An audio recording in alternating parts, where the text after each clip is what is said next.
Welcome to HDTV. You're now rocking with your boy.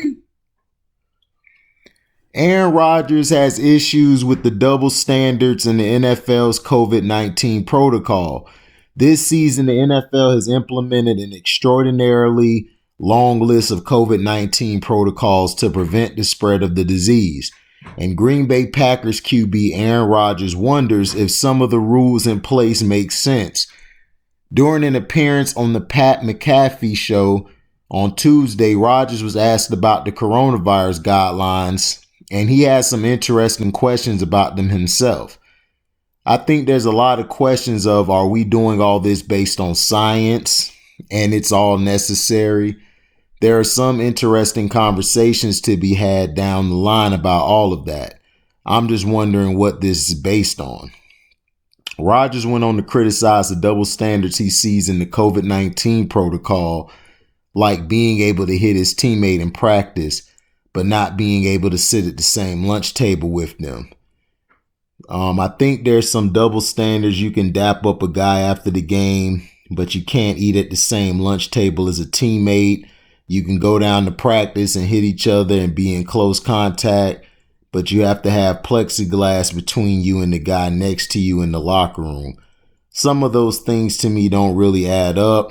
Rodgers makes some interesting points, and it would be interesting to see if anybody within the NFL medical team would address them in the future. I believe this is him saying it live.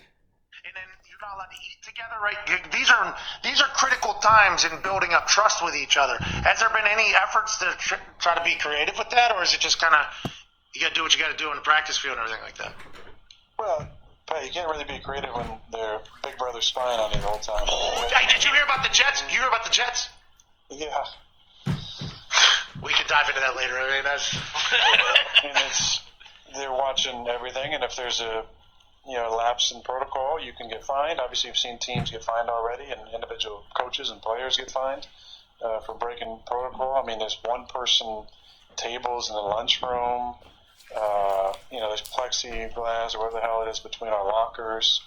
We have like offense, defense in the locker room, so I'm not sitting next to Tim Boyle and getting to shoot the shit with him after a meeting or before or after practice. I mean, I can barely even talk to Warren, who's my locker mate, because there's a partition between us. I have to lean out over it. And half the time you can't hear what I'm saying. I think so it definitely puts a strain on that locker room conversation, camaraderie. I think obviously the proponents of all that say it's necessary to get us to the finish line and to the season. I think there's a lot of questions about, is this, are we doing all this based on science and it's all necessary? I mean, there's some interesting conversations to be had down the line about all that. Obviously, we've had a couple positive tests in the last few weeks. That puts you in this protocol to where, now we're wearing masks down at in the weight room, down to practice, have the little shield stuff. Hold on, can I ask you why you just mentioned that? Because you're not talking about the real world, you're talking about in sports, I think. A.J. Dillon had it for the entire game, played an entire game with it, and nobody else had a positive. Now we're hearing that other people played with it. Vance McDonald, who's sitting next to Ben on the plane and in the locker room, Ben's had a negative test. So I would assume that in the locker room, not just yourself, there's a lot of people going okay, so these people literally played an entire day. We didn't have the plexiglass there. Are we doing let's be safe, but maybe we're overdoing it a bit? And can we adjust that at the time? Because it feels like it's going the opposite direction. It's getting stricter and stricter as it goes, when it feels like there's an opportunity to potentially lighten that up a little bit inside the confines of the little mobile bubble you guys have. No, I'm not saying that, Pat. I'm definitely not saying that. I'm not saying it with the lighten anything up. I'm just wondering, what is this based on? Because, I just think there's some double standards. You can, dap up a guy after the game, but you can't eat at the same lunch table as a teammate.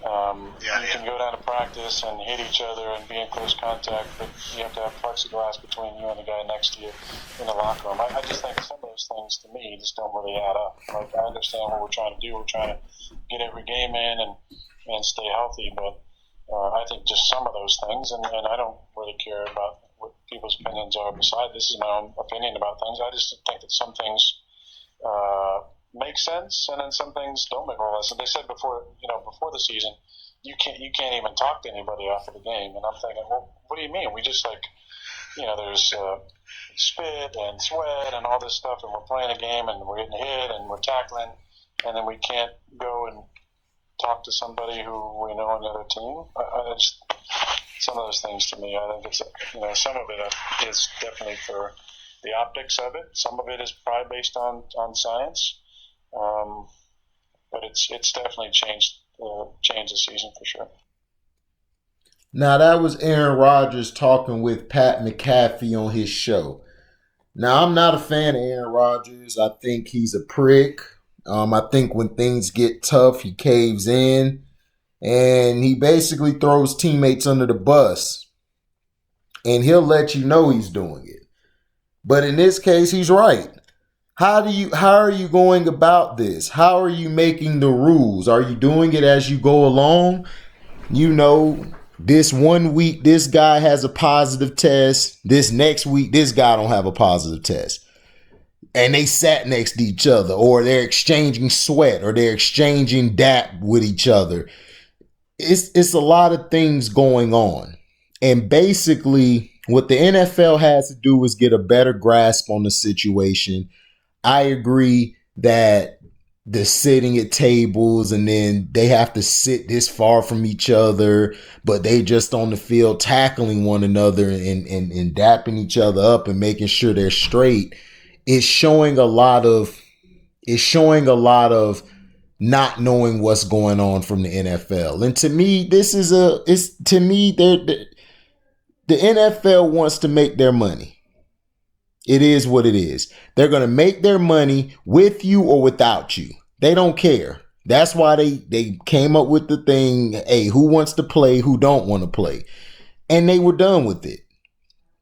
To me, the NFL is trying to patchwork the season.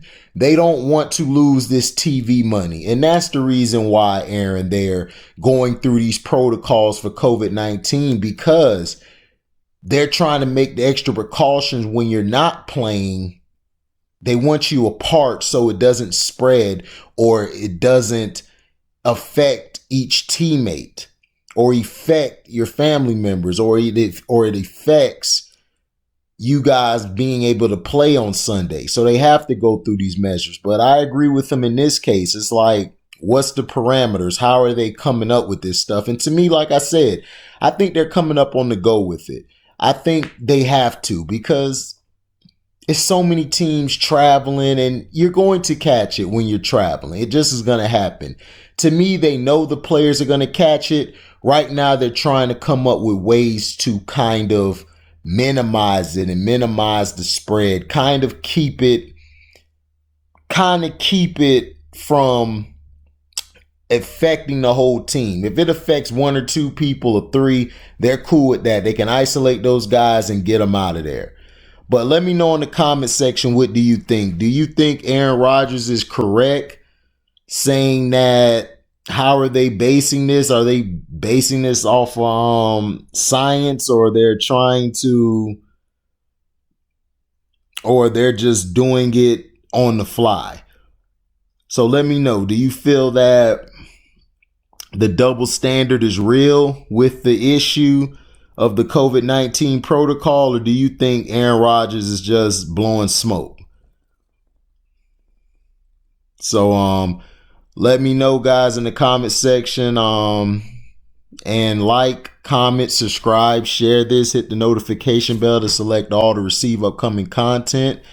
And if you want to donate to the page, you can cash at me at the word welcome, the number 2, and then HDIITV. Thank you for listening. We out. Live boy.